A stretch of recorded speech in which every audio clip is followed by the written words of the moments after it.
وہ پچھلے دنوں ہمارے ملتان کی ایک ایسی خاتون جو نادار اتنی کہ وہ ذاتی مکان نہیں، بیوہ، جو اور گھروں میں جا کر کے وہ مزدوریاں کرتی اور اپنی زندگی پیسے جوڑتی مدینہ منورہ مکہ مکرمہ گئی ہوئی۔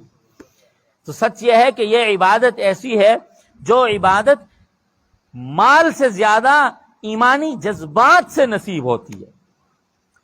بہت سے لوگ جن کے پاس مال کا اس قدر انتظام نہیں ہوتا، ایمانی جذبات ہوتے ہیں، اللہ جل شانہ ان کو وہاں کی حاضری نصیب فرما دیتے ہیں۔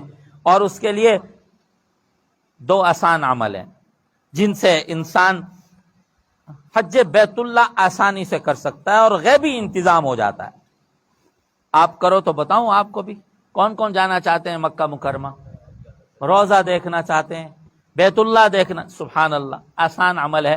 آج سے پابندی کر لو، اذان جب ہو اذان کا جواب اہتمام سے دو، اور اس کے بعد اذان کے بعد کی دعا پڑھو، یہ تو عمل سنت ہے۔ اور اس کے بعد ایک دفعہ یہ تلبیہ پڑھ لیا کرو، لبیک اللہم لبیک لبیک لا، جذبات یہ ہوں، حاضر ہوں پروردگار، میں تو حاضر ہوں نا، کرو انتظام۔ لبیک اللہم لبیک لبیک لا شریک لک لبیک ان الحمد والنعمت لک والملک لا شریک لک، اس کی عادت بنا لے گا۔ خود ہم نے یہ عمل شروع کیا تو الحمدللہ اللہ نے وہاں کی بار بار حاضری کے انتظام فرمایا، الحمدللہ۔ اور ایک دوسرا آسان عمل ہے، وہ آسان عمل یہ ہے کہ آج سے اپنی آمدنی کا کچھ حصہ، 10 روپے، 50 روپے، 100 روپے پر منتھ یومیہ حج کی نیت سے اکٹھے کرنا شروع کر دو۔ حج کی نیت سے اکٹھے کرنا شروع کر دو، حج کی تیاری ہو رہی۔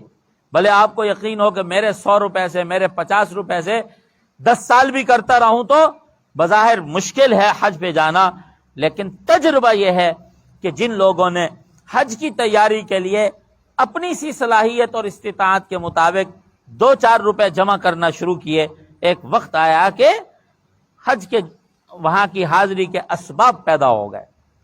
تو ان دو عملوں پر کوشش کریں گے نا کہ ہم سب کا بھی عمل ہو جائے، اور انشاءاللہ اللہ جل شانہ اپنے اس مبارک گھر کی، اپنے حبیب کے روضہ کی پھر حاضری ہمیں نصیب فرمائیں گے، اور انشاءاللہ ہم سب کے لیے آسان ہو جائے گی۔